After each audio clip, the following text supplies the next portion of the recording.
शाह साहब, अभी जो अमेरिका से अगर मुज़ाकरात हो भी जाते हैं तो आपको क्या इसका कोई हल निकलता हुआ दिखाई दे रहा है, या अमेरिका ठान चुका है वहाँ पर रिजीम चेंज के? और आप ये जो मौजूदा सेटअप है उसका किस हद तक फेलियर समझते हैं कि हालात इस नहज तक पहुँचे हैं, और स्टेट का जो रिस्पॉन्स है वो आप समझते हैं कि जल्दी पर तेल का काम करे, या इसके अलावा कोई हल भी नहीं है उनके पास, ऑप्शन भी नहीं है? देखिए, मेरे ख्याल में पहली बात तो सबसे इम्पोर्टेंट ये है कि ईरान के अंदर जो कुछ हो रहा है वो इंडिजिनस नहीं है। बिल्कुल जैसे ईरानी सदर ने कहा कि 30% लोग जो है उनके प्रोटेस्ट जायज़ हैं, उनके मुतालबात जायज़ हैं, और ऑब्वियसली मेरे ख्याल में ईरान इतना भी कमज़ोर मुल्क नहीं है जितना समझा जा रहा है। और जो अमरीकी सदर एक मैसेजिंग कर रहे हैं कि शायद रिजीम चेंज, ये एक बड़ा लंबा गेम होगा।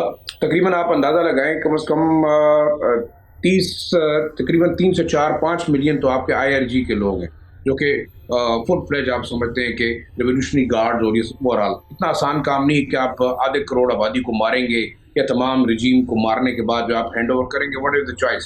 दूसरा, देखिए, सदर पुतिन ने बड़ा क्लियर मैसेज कर दिया है कि ईरान अकेला नहीं है। अब मेरे ख्याल में ये भी एक बड़ा वाज़ेह मैसेज है। और अमेरिका जो कुछ वेनेजुएला में कर रहा है, जो कोलंबिया को थ्रेट की है, क्यूबा को की है, तो इट्स ओपनली के वो एट कॉन्फ्लिक्ट विद चाइना और रशिया को चैलेंज कर रहा है। ईरान एक बहुत बड़ा बेस बन सकता है जंग का, और मेरे ख्याल में इस दफ़ा जंग इतनी आसान नहीं होगी, क्योंकि पहली दफ़ा हमने देखा कि ईरान ने सिर्फ टारगेट किया इजराइल को।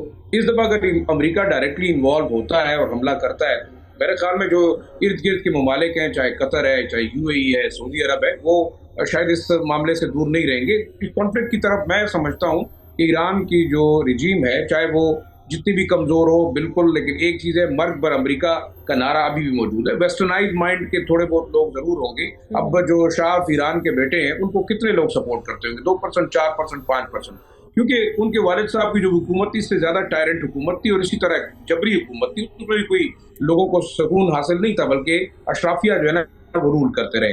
दूसरा, देखिए, इस वक्त एक बहुत बड़ा फैक्टर है, वो है जो शाह ईरान के बेटे हैं उनकी इसराइल और जो है वो नेतन्याहू की तरफ टिल्ट। ये मेरे ख्याल में ना तो ईरानी कौम को एक्सेप्टेबल होगा, ना दुनिया के अंदर बाकी लोगों को एक्सेप्टेबल होगा। तो मेरे ख्याल में ये जंग इतनी आसान नहीं होगी। ये जंग में फिर आपके पास दो बड़े फरीक होंगे, इस्लामी ममालिक। जाहिर मुझे लगता है कि ये जो रजीम चेंज की जो बात हो रही है, मेरा ख्याल है जो अमेरिकन या इजरायली वो जो है ना वो नाकाम हो गए हैं कि सऊदी अरब को ड्रैग करें, कतर को ड्रैग करें, UAE को करें, हमें करें। अब हम सब कुछ होने के बावजूद, हम मुसलमान मुल्क इख्तलाफात एक दूसरे रखने के बावजूद ईरान के खिलाफ इस तक नहीं जा सकते कि हम अपना हाथ उनको दें, अमेरिकन को या इजरायली को। इस वक्त जो हालात हैं, मेरे ख्याल में मैं नहीं समझता कि ईरान के ऊपर आप इतना प्रेशर डलवा के रिजीम चेंज की तरफ जाएंगे। बेशक जो कॉन्फ्लिक्ट क्रिएट किया जा रहा है, अगर आप हमला करते हैं तो हमला मेरे ख्याल में अमेरिका और इसराइल के लिए बहुत ज़्यादा खतरनाक होगा। इस वक्त की जंग मेरे ख्याल से, जिस तरह के ईरान की हुकूमत ने ऐलान किया है कि इस दफ़ा जंग इतनी लिमिटेड नहीं होगी, उनके मिसाइल ज़्यादा, आप कह रहे हैं डायरेक्ट कॉन्फ्रंटेशन हो सकती है शाह साहब? देखिए, कॉन्फ्रंटेशन तो मेरे ख्याल में आमना, इसमें कोई दूसरी राय नहीं है, हो भी सकती है, लेकिन बहुत सोचना होगा, क्योंकि इसके बाद जो डील हुई है रशिया के साथ, अगर रशिया ने वाकई न्यूक्लियर कैपेबिलिटी ईरान को दी है, तो जब आप मरने लगेंगे तो they can go to any extent. तो मेरे ख्याल में अमेरिका ने इसराइल को भी बचाना है, और उसने उसको निस्तो नाबूद नहीं करना। इससे पहले आपने देखा 12 दिन की जंग में जितना तल अवीव की तबाही हुई है, जितना इसराइल की अपनी तबाही हुई है, वहां भी एक बहुत बड़ा कॉन्फ्लिक्ट है। और अमेरिका के अंदर खुद जो इतना वेनेजुएला के मामले के ऊपर प्रोटेस्ट हो रहे हैं, तो सदर ट्रंप उसको कैसे देखेंगे? मैं ये समझता हूँ कि जंग और या कॉन्फ्लिक्ट जो है वो सिर्फ ईरान स्पेसिफिक नहीं है। मेरे ख्याल में इस वक्त ट्रंप जो एक्सपेरिमेंट करना चाह रहे हैं वो दुनिया के साथ टसल में जा रहे हैं, मल्टीपल और शायद इस दफा बड़ा मुश्किल होगा कि वो। मुझे आमना एक चीज़ लगती है, आमना, अगर ये बात सच साबित हो जाती है कि ईरानियन अथॉरिटीज़ ने अमेरिकन को कंसल्ट किया है या उनको रीच आउट किया है, अगर अभी तक कोई ईरान की तरफ से ये प्रेसिडेंट ट्रंप के क्लेम कि जिसको किसी ने वेरीफाई नहीं किया कि ईरान ने हमें कहा है कि जी मुदाखलत कर, अगर ये साबित हो जाती है शाह साहब, तो मेरा ख्याल है फिर ईरान के लिए मुश्किल हो जाएगा।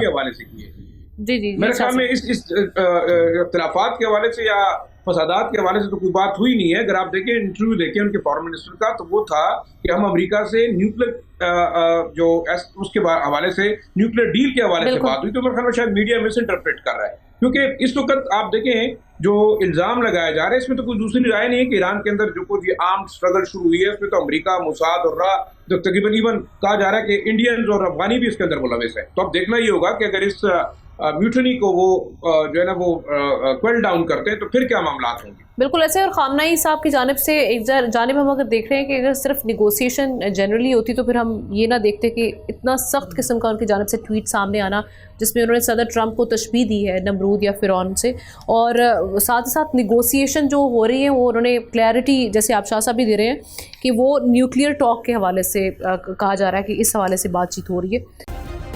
सब्सक्राइब करें और बेल दबाएं ताकि कोई खबर रह न जाए।